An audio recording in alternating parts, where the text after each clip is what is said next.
श्रीमान् वेङ्कटनाथार्यः कवितार्किककेसरी वेदान्ताचार्यवर्यो मे सन्निधत्तां सदा हृदि अस्मद्गुरुभ्यो நமக. அனைவருக்கும் அடியேனுடைய நமஸ்காரங்கள். மார்கழியினுடைய 27வது நாள் இன்றைய நாள் பாசுரம். கூடாரை வெல்லும் சீர் கோவிந்தா உந்தன்னை பாடி பறை கொண்டு யாம் பெரு சம்மானம் நாடு புகழும் பரிசினால் நன்றாக சூடகமே தோள்வளையே தோடே செவிப்பூவே பாடகமே என்றனைய பல்கலனும் யாமணிவோம் ஆடை உடுப்போம் அதன் பின்னே பால் சோறு மூடனை பெய்து முழங்கை வழிவார கூடியிருந்து குளிர்ந்தேலோர் எம்பாவாய். ரொம்ப அழகான ரொம்ப முக்கியமான பாசுரமாக திகழப்படுகிறது. அதாவது இந்த நோன்பிற்கான சம்பாவனையை கேட்டு பெறக்கூடிய பாசுரமாக இருக்கு. இதற்கு முன் பாசுரத்தில் இந்த நோன்பிற்கான உபகரணங்களை கேட்டு பெற்றார்கள். அதுவும் ஒவ்வொன்றுத்திலையும் மிகச் சிறந்த விஷயங்களை கொடு என்று கேட்க கண்ணனும் இல்லை, இந்த கோஷ்டி எவ்வளவு ஆசையா இந்த நோன்பை மேற்கொள்கிறார்கள் அப்படின்னு பார்த்து தந்தோம் தந்தோம் தந்தோம்னு அனைத்து உபகரணங்களையும் கொடுத்து முடித்தானாம். கொடுத்து முடிச்ச அடுத்த நாளைக்கு கண்ணா இந்த நோன்பு பூர்த்தி ஆயிடுத்து சம்பாவனை கொடு அப்படின்னு சொல்லி இந்த 27வது பாசுரத்துல கேட்கிறாளாம். உடனே கண்ணன் பார்த்தான், என்னது இது, நோற்காத நோன்பிற்கு சம்பாவனையா அப்படின்னு ஆச்சரியத்தோடு கேட்க உடனே பிராட்டி சொல்றாளாம், நோன்புங்கிறது ஒரு சாக்கு கண்ணா, உன்னை சேவிப்பதே நோக்கம். நீராட்டம் நீராட்டம்னு சொல்லிட்டு இருந்தோமே, அப்படின்னா என்ன, உன் குணத்தில் நீராடுவதுதான் நீராட்டம். அதை தான் நாங்க அனைவரும் சேர்ந்து இருந்து செய்தோம். உனக்கு பல்லாண்டு பாடுவதே நோன்பு, அதையும் நன்றாக உனக்கு போற்றி போற்றி போற்றி என்று நன்றாக பல்லாண்டும் பாடி முடிச்சாச்சு. அதுவும் கோஷ்டியோட நன்ன பரிபூர்ணமா இந்த நோன்பு பூர்த்தி ஆயிடுத்து, சம்பாவனை கொடு அப்படின்னு கேட்கக்கூடிய பாசுரம் தான் இந்த 27வது பாசுரம். கண்ணனும் பார்த்தான், நோற்காத நோன்பிற்கு சம்பாவனை கொடுக்கக்கூடிய முதல் ஆள் நானாதான் இருப்பேன் அப்படின்னு நினைச்சுண்டு அந்த சம்பாவனை என்னவென்று கேட்கிறான். எப்படி ஆரம்பிக்கிறா அதையும், கூடாரை வெல்லும் சீர் கோவிந்தா என்று அதுவும் ரொம்ப அழகாக ஆரம்பிக்கிறான்.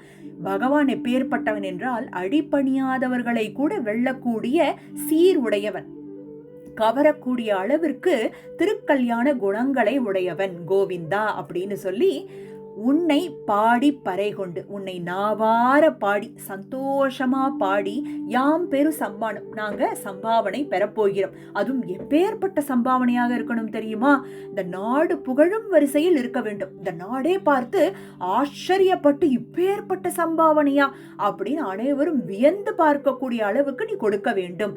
என்னென்னு சொல்லும் பொழுது ஆபரணங்களை அடுக்குகிறாள். என்னென்னா சூடகமே தோள்வளையே தோடே செவிப்பூவே பாடகமே என்று வலைகள், தோளுக்கு போட்டுக்கக்கூடிய ஆபரணங்கள், தோடு, அப்புறம் கர்ண புஷ்பம் என்று சொல்லக்கூடிய செவிப்பூ, பாத கடக்கம் என்று சொல்லக்கூடிய சிலம்பு என்றனைய பல்கலனும் பலதரப்பட்ட அணிகலன்களையும் நாங்கள் அணிந்து அதன் பிறகு ஆடை உடுத்து, அதுவும் பட்டாடை, சிறந்த பட்டாடையை உடுத்தி அதன் பின்னே பால் சோர், இந்த நோன்பை பூர்த்தியானதற்காக அக்கார அடிசல் நன்றாக அந்த கோஷ்டியோடு இருந்து நாங்க சேர்ந்து உண்ண வேண்டும். அதுவும் எப்பேறப்பட்ட அக்கார அடிசல் என்றால் மூட நெய் பெய்து முழங்கை வழிவார, அந்த அக்கார வடிசலையே மறைக்கும்படியாக நெய்யை சேர்த்து முழங்கை வழியே அந்த நெய் வழிந்து கொண்டே நாங்க அடியார்களோடு நன்றாக குளிர்ந்து இருந்து அனுபவிக்கும்படியாக இருக்க வேண்டும்.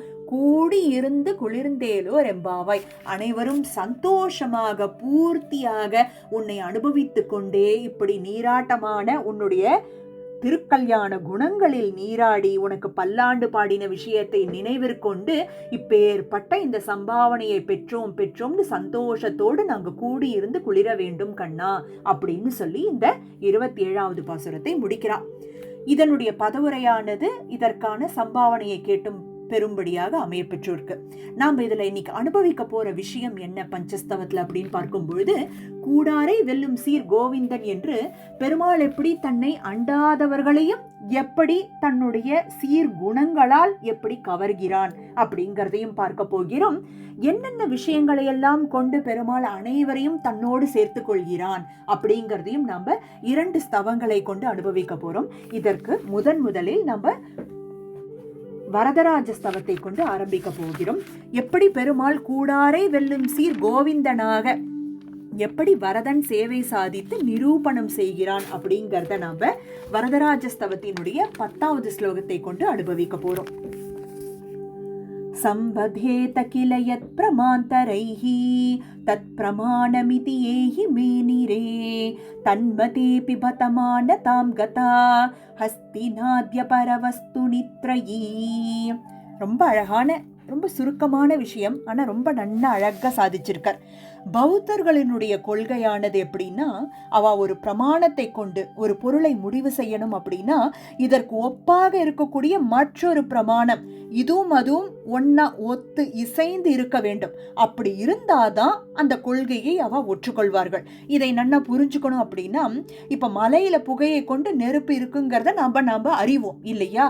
ஆனா பௌத்தர்களை பொறுத்த வரைக்கும் நேரில் சென்று பார்த்து பிரத்யக்ஷத்தோடு சம்வதிப்பதால் அதை பிரமாணம்னு அவ ஒத்துப்பா. இப்படி பிடிவாதமான பிரமாணத்தை உடையவர்கள், அத்தகைய பிடிவாதமான கொள்கையை உடைய பௌத்தர்கள் ஒரு முறை தேவாதிராஜனை கரிகிரியில் வந்து சேவித்தால், அப்போ பிரத்யக்ஷமா முன்னாடி பார்த்துடுறா இல்லையா பெருமாளை, அவர்கள் கொள்கைப்படி வேதத்தில் கூறியதற்கு பிரமாணம் வரதனே அப்படிங்கிறதையும் நன்னா புரிஞ்சுப்பா. யாவிற்கும் எல்லா விஷயத்திற்கும் உண்மை அப்படின்னு எடுத்துட்டோம்னா அந்த வரதனே அப்படிங்கிறதையும் அவர்கள் உணர்வார்கள். பரவஸ்து இவனே அப்படிங்கிறதையும் கூடாரை வெல்லும் சீர் கோவிந்தன் இவனே அப்படிங்கிறதையும் நிரூபணம் பண்ணக்கூடியவன் தான் வரதராஜ பெருமாள் அப்படின்னு சொல்லி அனுபவிக்கப்படுறது இந்த ஸ்லோகத்தில். சம்பதேத அப்படின்னா ஒத்து போகக்கூடிய விஷயம். இங்க தத் பிரமாணமிதி ஏகி மேனிரே அப்படின்னா இங்க பிரமாணமா சில பேர் எடுத்துக்கிறா, சில பேர்னா இந்த இடத்துல பௌத்தர்கள் பற்றி சொல்லப்பட்டு இருக்கு. யார் அப்படின்னா அந்த பௌத்தர்களானவர் பிரத்யக்ஷ பிரமாணம் மற்ற பிரமாணத்தோடு ஒத்து போகும் போதுதான் அது பிரமாணமாக இருக்கு அவளுக்கு. சம்பதேத அப்படின்னா ஒத்து போகக்கூடியது. கிளையத் பிரமாந்தரைஹி, அந்த பிரமாணமானது ஒத்து போகணும். எதோட? தத் பிரமாணமிதி, பிரத்யக்ஷமா ஒரு விஷயத்தை பார்த்து அந்த பிரமாணத்தோடு அது ஒத்து போகும் போதுதான் அதை அவர்கள் ஒத்துக்கொள்கிறார்கள்.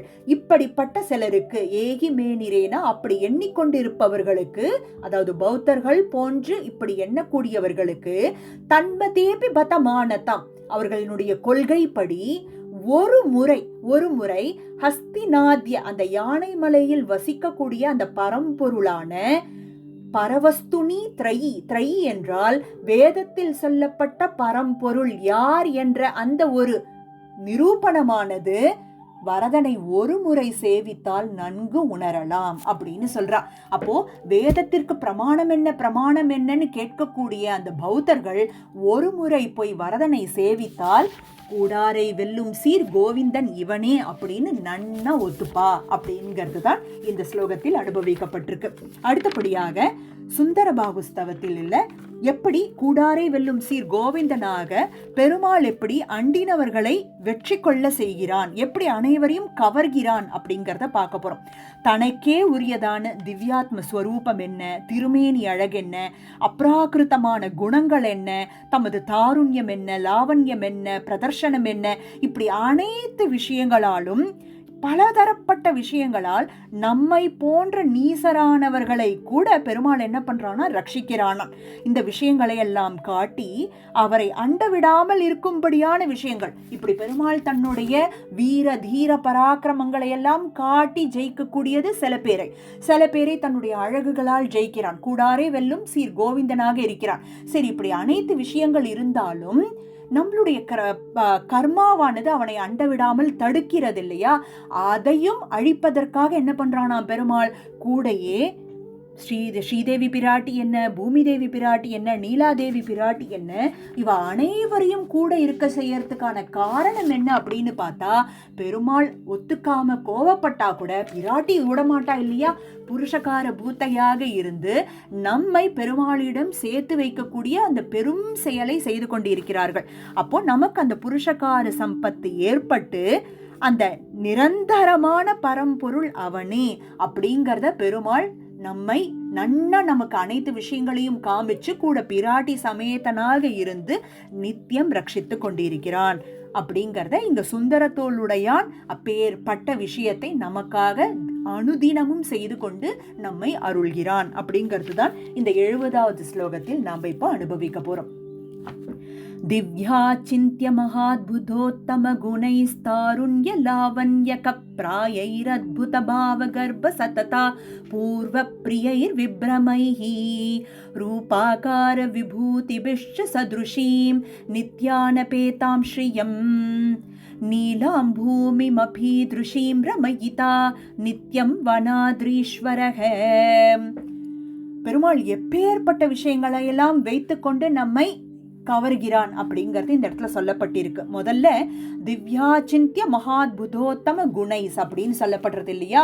இப்படிப்பட்ட விஷயங்கள்லாம் சாத்தியமா அப்படின்னு எண்ணக்கூடியவாளுக்கு கூட அந்த அப்ராகிருத்தங்களை அனைத்தையும் அந்த உத்தம மங்கள குணங்களை கொண்டு அப்படிங்கிறது தான் திவ்யாச்சிந்திய மகாத்புதோத்தம குணைஸ். அப்படின்னா அதி ஆச்சரியமான குணங்களை கொண்டு நம்மை கவர்கிறான். முதலில் சொல்லப்பட்டிருக்கு தாருண்ய லாவண்யக பிராயர் அப்படின்னா தன்னுடைய இளமை, யௌவனம், லாவண்யம் போன்ற திவ்ய மங்கள விக்கிரகங்களினுடைய குணங்களாலும் நம்மை கவர்கிறான்.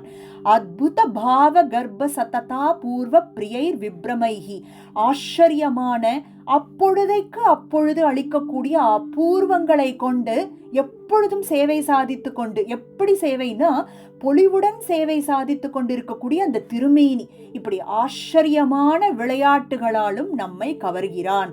இதுதான் கூடாரை வெல்லும் சீர் கோவிந்தனாக நம்மை கவரக்கூடிய விதத்தில் அனைத்தையும் பெருமாள் உபயோகப்படுத்தி நம்மை கவர்ந்து கொண்டிருக்கிறான். அடுத்து என்ன சொல்றார்? ரூபாகார விபூதி பிஷ்ட சதுருஷீம் அப்படின்னா இந்த திவ்யாத்ம ஸ்வரூபம் அந்த திருமேனியானது உபய விபூதி செல்வம் இப்படின்னு பெருமாளுக்கு பலதரப்பட்ட செல்வங்கள்லாம் இருக்கு. அப்படி அந்த பராக்கிரமமான விஷயங்கள் இது சாத்தியமா இது சாத்தியமா என்று அப்படியே நம்ம ஆச்சரியத்துல எண்ணக்கூடிய அளவுக்கு பெருமாளை அண்டினோமே ஆனால் நாம ரட்சிக்கப்படுவோம் அப்படிங்கிற அளவுக்கு அனைத்து செல்வங்களையும் கொண்டு அனைத்து மங்கள வஸ்துக்களையும் கொண்டு சதுருஷீம் நித்யான பேதாம் ஸ்ரீயாம். இது மட்டும் கிடையாதான், எம்பெருமானுக்கு தகுந்தவளான எப்பொழுதும் கூடவே இருப்பவளான பெரிய பிராட்டி, பூமி பிராட்டி, நீலா பிராட்டி, நீலாம் பூமிம் அபீத்ருஷீம் ரமயிதா, இப்படி ஷமா ரம அப்படின்னு சொல்லக்கூடிய அனைத்து அந்த திருக்கல்யாண மங்களங்களோடு விளங்கக்கூடிய அந்த 3 பிராட்டிமார்கள் கூட இருக்க பெருமாள் நம்மை கூடாரை வெல்லும் சீர் கோவிந்தனாக இருந்து நம்மை ஈர்க்கிறான், அப்படியே கவர்கிறானான் நம்ம அனைவரையும். நித்யம் வனாதிரீஸ்வரக இப்பேற்பட்ட அந்த திவ்யமங்கள விக்கிரகத்தை உடைய அந்த பெருமாள் இந்த கலிகாலத்தில், அதாவது பெருமாள் அர்ச்சையிலையும் நம்மை அனைவரையும் ரட்சிப்பதற்காகவே அந்த வனாதிரீஸ்வரக அந்த மலையில் சேவை சாதித்து கொண்டிருக்கக்கூடிய சுந்தர தோளுடையான் நம்மை நித்தியம் ரட்சித்து கொண்டிருக்கிறான் அப்படின்னு சொல்லி இந்த சுந்தர பாகுஸ்தவத்தில் இருக்கக்கூடிய, அதாவது இந்த ஒரு 70வது ஸ்லோகமானது சுந்தர தோளுடையான் நம்மை ரட்சிப்பதற்காக பலதரப்பட்ட விஷயங்களை கையாண்டு பிராட்டி சமேதனாக எழுந்தருளி நம்மை நித்தியம் ரட்சித்து கொண்டிருக்கிறான் அப்படிங்கிறது சொல்லப்பட்டிருக்கு. கூடாரை வெல்லும் சீர் கோவிந்தனாக இருந்து கொண்டு நம்மை ரட்சிப்பதே முழு மூச்சாக கொண்டிருக்கக்கூடிய சுந்தர தோளுடையான் அப்படின்னு அனுபவிக்கப்படுறது. ஆக இன்னைக்கு 27வது திருப்பாவை பாசுரத்தினுடைய மைய கருத்து என்றால் அதனுடைய அந்த நோன்பிற்கான சம்பாவனையை கேட்டு பெற்றார்கள் என்னென்ன வேண்டும் அப்படிங்கிறதுக்கு.